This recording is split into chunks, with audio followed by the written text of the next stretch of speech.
G'day guys, welcome to a preview for 10th of February, Saturday the 10th of February. Warwick farm races, soft 5 they've put up, which is quite incredible. Sorry, just checking watering of the track. So the rail's back to the true, usually means off the fence in the straight, especially when it's a little bit wet. Rainfall 5 mils. In the last 24 hours, 25 mils of water put on this week, so you'd expect the fence to be pretty average. May dry out as the day goes on, but I would expect them to sort of get off in the straight, and yeah, that'll be the normal pattern. First race of the day is for the 2-year-olds. Quite an interesting race, really. A few different angles that are difficult to work out. Satin Slippers first up. A lot of the 2-year-old racing has been quite weak, so it's hard to line them up, saying that, you know, this horse looked like it came out of quite a weak race, but then Fiesta Setsuna have come out and won since. So, you know, it's hard to say the form really is weak when runners are coming out and winning. Hang on, I'm just looking. Yeah, so Setsuna's come out and won 2 Metros. Fiesta's won a Metro. Merrill's gone and won a Metro. Metro placings everywhere. So it's interesting to see where they sort of line up. But this horse has come out and trialled quite well. It's had the 2 trials, beaten by Oxford Tycoon, then beat Oxford. Sorry, then won. The map is quite interesting for this horse. I'm not sure exactly where it ends up. It's drawn nearly the outside gate, and there does look to be speed inside. Also, Oxford Tycoon has a bit of speed too, and so does another runner there, sorry, that has speed. So it looks like this horse is going to be forced to go back. Satin Slipper, which definitely doesn't help. Sorry, Tell Me, drawn outside, it also has speed. So it's going to need a bit of luck to get maybe a 3-wide trail, and 2 to 1 seems quite short. Sort of just going down the page a bit, Make 'Em Cry. I thought Sambar was gifted that race at Wyong and really needs to lift. Make 'Em Cry has good speed, very green on debut, but looks to have plenty of improvement and was quite strong there. Give him something to chase here, no doubt, if she jumps cleanly from that inside draw. Sorry, he jumps cleanly from that inside draw. Ocerno looked to resent being inside runners there the other day and really never let down. Gate 6 should see it get to the outside this time, I assume, and can improve with a bit more room. Burbank's been quite solid in 2 efforts. Looks at improving, sort of solid type that's an each way chance again.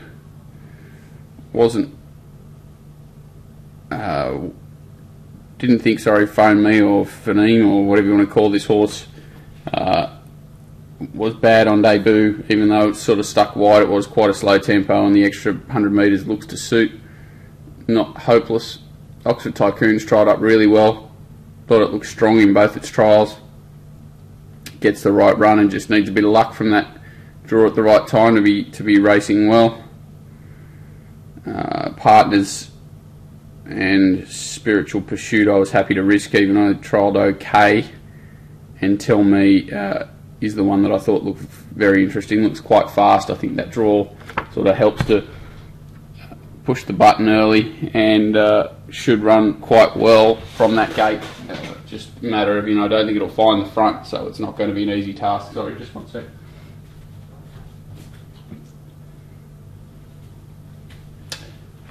So quite an interesting race to start the day. I thought the value's gone out of Make 'Em Cry now. It was the one that looked overs when it was double figures. Oxford Tycoon looks to get the right run in behind, and Tell Me at $10 is another horse that looks interesting. Number of winning chances though, and I'm not that keen to play in this race. There do look too many queries. It does look too many queries.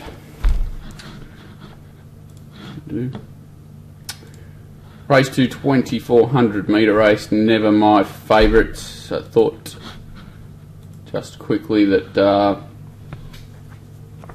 Beijing Board's probably the best set up horse, but where does it get to from that gate? Probably presses forward. Has to rely on finding a spot somewhere behind, probably Multitude and Shadowlard. Mount Shamanizer wants to kick up in Great Glen, could go anywhere, it depends on their tactics. So it's not an easy map to work out. Zorkan comes out, which Probably leaves Exebec second pick. Ends up last on the inside, doesn't have a turn of foot. Rider not exactly inspiring. Hard to really come into it. Gambletown's racing well, but now gets out to 2,400 metres. It's just a weird race. I thought that Multitude was the one if they went a bit quicker in front. Good runner race at odds, 10-1 seems fine.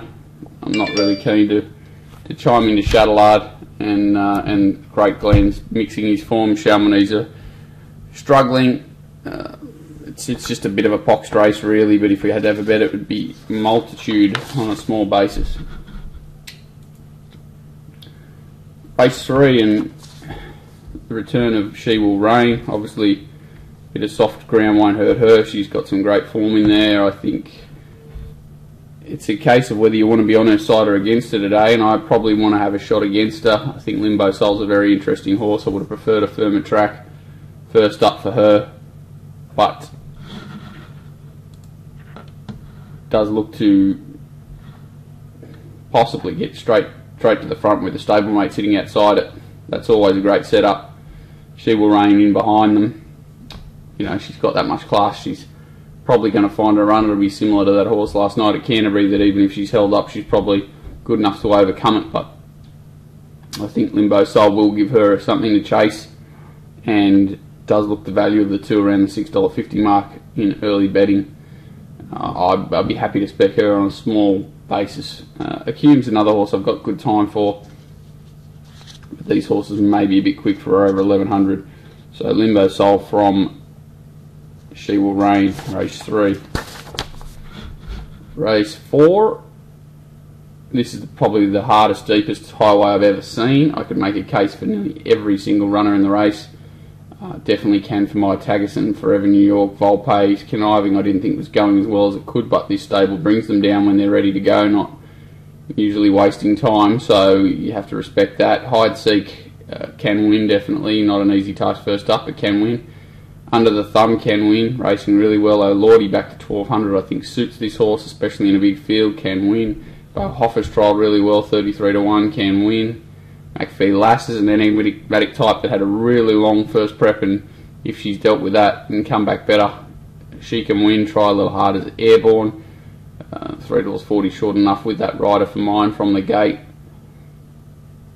Call Me Brad's racing well, but this is much more difficult. Star Boy's got plenty of upside, but green and coming out of a maiden, but not hopeless. Elmo should be strong late from an awkward gate and can win. There's just so many chances that I can't really even narrow it down. I'd be looking for value. I definitely couldn't play into the favourite simply because I think it's a wide open race, but plenty of chances here. Race 5, Inglis Classic. Funny race this. Monstrous horse number 1, Sanctimonious. Where does it get to from the gate? I think they'll press forward. There only looks to be a couple of leaders. Sunfighter obviously sat outside of the lead at Wyong last start. Sneaky Minaj led all the way in Dooman last start. There's other horses here that probably will look to race a bit closer today, but all in all it doesn't look like a great amount of pressure, and if Sanctimonious can get in front of half of them at least early, I think it's clearly the horse to beat.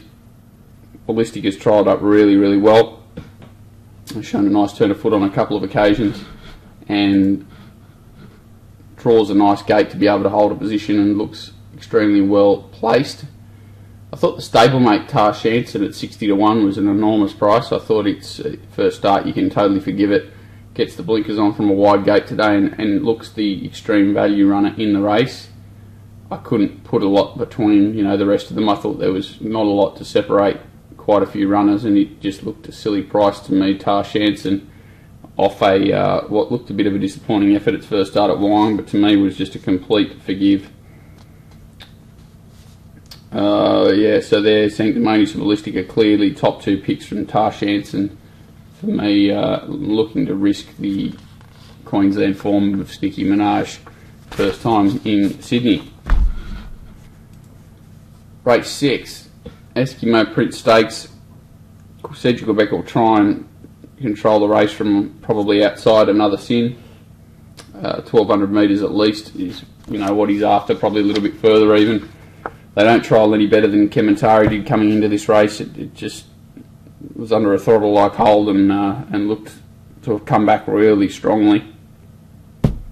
He still only won the one race, which is a bit of a nightmare. He's a bit of a, not going to say non-winner at this point, but he's finding others better than him, you know, and this is definitely not going to be his grand final, so a little bit of a risk there, but just too much class to ignore. Brave Song absolutely flying, 42 days between runs. Where does he get to in the run? Looks like he's going to be last and have to circle quite a good field here. That's not going to be an easy task. Assimilate's a nice horse, resuming another one that this is in the grand final, but if it sneaks runs up the inside from that gate, can run well. I think they're the 4 best horses, and I think Goodfellas probably not set up well enough to overcome that wide gate here in this field. Single Bullet, the knockout with the blinkers back on. I think Siege of Quebec's clearly the horse to run down. Kementari scares the life out of me. Probably Assimilate looks the value at the $8.50, but not a race you really want to load up in unless there's a pattern to come out of it already.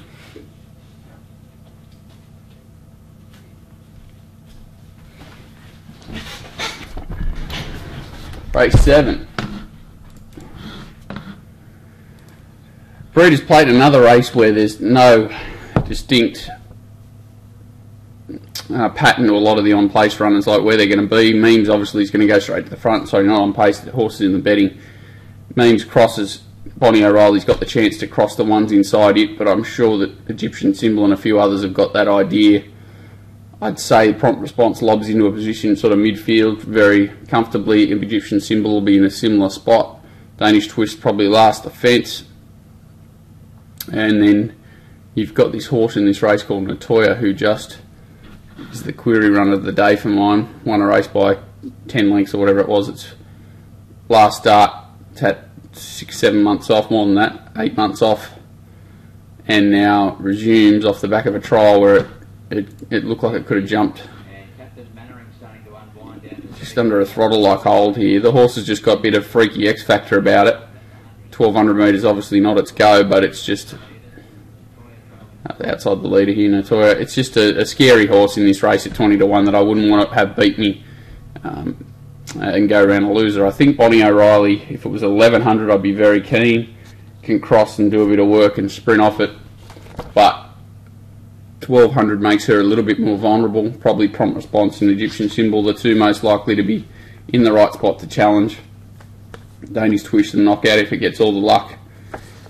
Just a funny little race. I can't see any value in 2-1 Bonnie O'Reilly. I definitely can't see any value in $3.30 Egyptian Symbol. I think Prompt Response, maybe each way at $5.50 would be the safest bet in the race. And Natoya, if it gets out to crazy odds, I'll definitely be having something on it. Race 8, Supply and Demand, top weight. Looks like Show a Star will take up the front here. 53.5 on its back. It'll be taking all sorts of beating. Supply and Demand looks to get the 1-1. Test of Shadow right behind the leaders. Orvray at the back. Test of Shadow's the query horse, coming back 600 metres off 28 days after sitting up on pace on a suicidal tempo at the Gold Coast. Has to overcome that tough run and backing trip. Does look to be the knockout to Show a Star, probably. Supply and Demand will present at some stage, and does look the logical danger. And Test of Shadow, I think they're the only 3 winning chances in the small field. Show a Star, the one to run down, $1.90's well too short to be wanting to back it, I think. But $2.83 Supply and Demand, not that expiring either. If Test of Shadow got out to $6 or $7, could probably entertain a peanut on it, but it's just a nothing race again, 5-horse field. Last race and queries galore here. Top one, Hartley, 609 days off, has trialled okay, but you know those horses it's impossible to come into. 322 days off for Dallas Yellow, has trialled well also. It's probably easier to come into. My favourite, 701 days off. Definitely giving it a wide berth. I thought Turbo's going better than it looks, but draws awkwardly.